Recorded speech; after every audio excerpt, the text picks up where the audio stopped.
Salut, c'est Feel Good. On en parle ou pas des séries dans lesquelles les personnages te font toujours penser à quelqu'un que tu connais dans la vraie vie?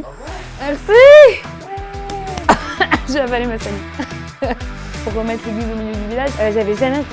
Ah mon mec, putain c'est qui Adrien?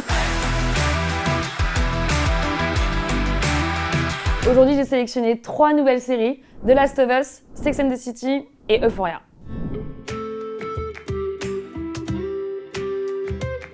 C'est une série où ils adorent le Doliprane. En gros, pour la petite histoire, j'ai commencé cette série sur les conseils de ma petite sœur qui a 10 ans de moins que moi. Et donc moi, j'ai commencé à regarder en me disant vas-y, c'est une série pour ados, ambiance Gossip Girl. J'ai très vite compris que c'était pas une série pour ados comme les autres. Donc j'ai appelé ma sœur direct pour remettre l'église au milieu du village et pour lui faire comprendre que le lycée, c'est pas ça, hein, clairement. Franchement, j'ai vraiment kiffé les 2 premières saisons. Je trouve que les personnages sont ouf, l'univers est ouf, la musique, la DA, chaque scène, c'est beau et tout. Cassie decided to wake up at 4 a.m. that morning to get ready for school.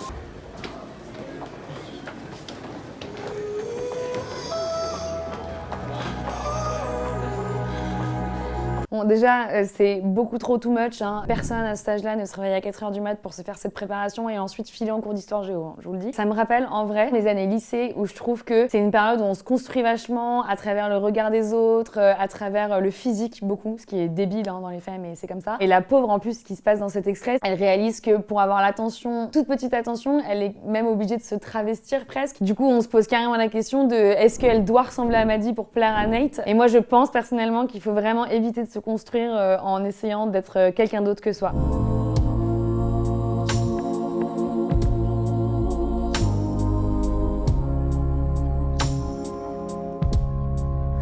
Ça me rappelle vraiment trop, à nouveau, l'époque du lycée. On était scotchés sur nos téléphones. Moi, je me souviens, j'avais, oh là là, le fossile. J'avais un Blackberry Gold. Les premières discussions, on se chinait un peu, le début avec les garçons et tout. On était collés sur notre téléphone. Et quand t'arrivais au lycée, il se passait plus rien. Là, les deux, ils parlent par téléphone et ils assument de parler de beaucoup de choses et tout. Là où en vrai, ils en parleraient pas du tout autant et aussi facilement. J'adore cette excitation quand tu parles à quelqu'un au début. C'est hyper stimulant. T'as envie d'avoir ton portable près de toi à chaque fois, avoir le dernier message. Je peux vous dire qu'après 6 ans de relation, c'est plus la même chose. Can you just fucking listen for a second? I'm trying to talk to you. Stop! What the fuck? The fuck is wrong? What the fuck? Are you fucking crazy? You push me! What the fuck is wrong with you? Get your hands off of me! It's a fucking idea! I wasn't gonna fucking do it. You're a liar! I'm a fucking liar. Yes! Ouais, c'est là que je me dis que j'ai quand même une crise d'ado qui était ok. Hein. Moi, j'ai la chance de n'avoir jamais été confrontée à ce type de problématique qui arrive potentiellement dans beaucoup de familles. Dans le cas de Rue, en plus, c'est horrible parce que tu sens qu'elle se construit à travers le personnage qu'elle devient quand elle est sous drogue, que ça l'aide vraiment à être sociable, à assumer sa vie dans le monde et tout. Enfin, c'est quelqu'un de très torturé. Je trouve ça bien qu'il montre aussi cette partie-là de l'adolescence. Je pense qu'il y a des gens qui sont effectivement torturés et qui ça peut aider. En tout cas, ce qui est sûr, c'est que maintenant, on va parler d'un autre sujet. L'apocalypse, et que je ne choisirai absolument aucun personnage d'Euphoria pour partir dans une apocalypse avec moi. Donc là on est sur un côté racine, hein, on revient un peu à C'est pas sorcier. Ce qui est trop bien, c'est que dans tous les génériques de HBO Max, on a l'histoire qui est racontée. Je savais pas du tout que c'était un jeu vidéo quand j'ai commencé la série, c'est ma sœur qui me l'a appris. J'avais déjà vu plein de séries qui partaient de livres, mais pas de jeux vidéo, et elle est incroyable en plus, donc que veut le peuple.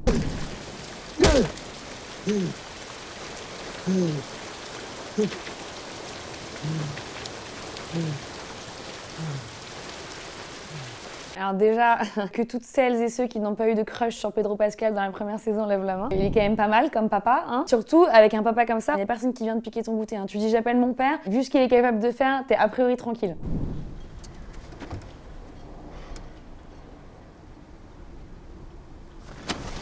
Screw it.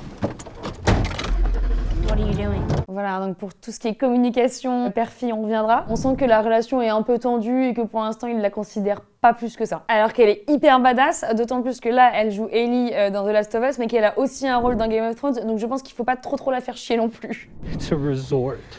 A resort?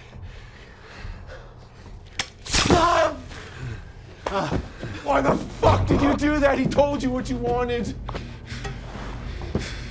On saluera le travail exceptionnel de la personne en charge du bruit. On entend bien ce genou qui craque. Voilà, ça fait plaisir pour les adeptes d'ASMR. Encore une belle scène où Pedro est encore à la fois doux et dans la communication, hein, toujours. Et en même temps, on se sent protégé quand on est proche de cette personne. Donc il y a un côté un peu ambivalent qui est chouette. It's me. It's okay. But Okay. It's okay, baby girl. I got you.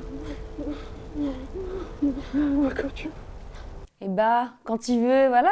Là, c'est plus sa cargaison, hein. Là, ça devient petit à petit sa fille. On ne sait pas pourquoi cet enfant a la tête maculée de sang, hein. Je n'ai pas cette info, mais tout ça pour dire que c'est cool. Un peu de tendresse quand même dans cette série.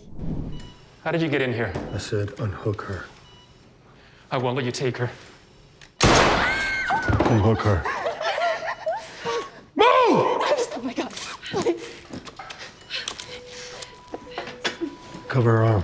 Lui, la vie humaine a peu de valeur hein, pour cette personne finalement. Là, il y a un vrai débat qui se pose parce que du coup, spoiler alert, la petite fille dans cette série, c'est quand même un antidote à l'apocalypse qui potentiellement pourrait sauver la Terre entière. Et lui, plutôt que de sauver la Terre entière, préfère sauver une seule vie. Donc je pose la question, j'ai pas la réponse. Tout ça pour montrer que lui, il change quand même drastiquement de comportement vis-à-vis d'elle. Entre le premier extrait et la fin de la saison, il est passé de vraiment j'en ai rien à faire, c'est une cargaison, à je suis prêt à buter la terre entière pour sauver cet enfant. On peut se poser la question de est-ce qu'on peut être père et assassin en même temps? Je pense que oui. En vrai, enfin, on le voit, il arrive à avoir de l'amour pour cette petite fille et en même temps à exterminer tout le monde dans un building.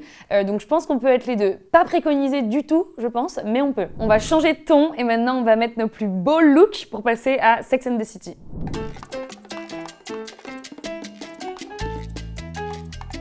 Ah ouais, moi j'ai découvert Sex and the City hyper récemment. J'avais jamais... Voilà. Moi j'ai découvert Sex and the City hyper récemment, j'avais jamais regardé jusque-là. Je connaissais la série mais j'avais jamais maté. Et sur les conseils de copines, j'ai regardé et je suis tellement contente de découvrir cette série à mon âge, donc à 30 ans. Parce que du coup c'est le même âge que tous les personnages de la série. Et donc je pense que je m'éclate beaucoup plus à regarder ça à mon âge que si j'avais maté ça il y a 15 ans comme toutes mes copines qui à mon avis comprenaient la moitié des refs. 40 minutes and a $55 cab ride later, we found ourselves at Yankee Stadium. Who wants another? Miranda was a huge fan of the Yankees. I was a huge fan of being anywhere you could smoke and drink at 2 in the afternoon without judgment. Vraiment, je peux m'identifier, je pense, à chacune des scènes de cette série. Enfin, non pas que je sois déjà allée voir un match des Yankees avec une grosse fourrure, mais vraiment, ça pourrait être mon groupe de meilleures copines et moi, 100%. Vraiment, je pourrais avoir cette vie-là. En plus, avec un manteau de fourrure, encore plus. Fausse fourrure. I'm just gonna say the thing you're not supposed to say. I love you, but I love me more. And I've been in a relationship with myself for 49 years, and that's the one I need to work on. J'adore cette scène, je trouve ça tellement courageux de juste rompre avec quelqu'un parce qu'on se choisit soi-même. Je fais partie des gens qui suis convaincue que pour être bien dans une relation, il faut d'abord être bien avec soi, s'aimer, être bien dans ses pompes, dans sa tête, dans son corps, dans tout. Et donc là, j'adore. En plus, je trouve ça encore plus badass que ce soit quelqu'un de 49 ans qui prenne le risque de se dire, bah potentiellement, là, je sors avec un gros beau gosse qui est un peu plus jeune que moi. Et bah, je préfère prendre le risque de me retrouver seule tout dans quelques années, mais au moins là je suis alignée avec mon choix et je le fais en pleine conscience. Je trouve ça trop stylé comme scène et vraiment je ne peux que conseiller de se choisir en premier avant de choisir quelqu'un. Il vaut mieux être seul que mal accompagné. C'est vraiment vrai comme phrase. Okay, you know what? I'm not holding your hand through this again. I'm not asking you to hold my anything. We're just having lunch. It's a huge mistake. It is not a huge mistake. It's lunch. Wake up, Carrie. How many more times are you gonna go through this? He is bad for you. Jesus, every time you get near him, you turn into this pathetic, needy, insecure victim. Je peux tellement m'identifier à cette scène parce que j'ai vraiment été dans les deux rôles. J'ai été la meuf qui retourne 15 fois dans les filets de son ex et qui en fait comprend finalement au bout de la 16e fois que bah non, c'était pas une bonne idée. Et j'ai été aussi dans le rôle de la meilleure pote qui en a ras le bol de ramasser systématiquement la petite cuillère. Dans ce genre de situation où on se parle de retourner avec son ex et tout, il faut se planter potentiellement 12 fois, potentiellement 13 fois. La 14e fois, et ben elle réalisera que non, c'était pas une bonne idée d'y retourner et que voilà, c'est fini. Mais il faut que ça vienne d'elle-même parce que sinon ça ne marchera pas. C'était trop bien de remater des séries, surtout que la plupart je les avais pas vues depuis longtemps. Et moi qui suis une énorme fan de séries et qui en ai toujours une sous le coude, ça m'a un peu donné de la nostalgie. Voilà, j'ai un peu envie de toutes les re-regarder. Donc je pense que ça va animer toutes mes prochaines soirées. On en parle ou pas quand même de tous les sujets qui sont abordés dans les séries, de tous les sujets qui sont traités, de la manière dont ils sont traités. Enfin, c'est juste trop intéressant de regarder des séries pour ça. Donc n'hésitez pas à nous dire en commentaire si vous avez d'autres idées de séries qu'on peut regarder ensemble. Et à très vite pour un prochain épisode de On en parle ou pas.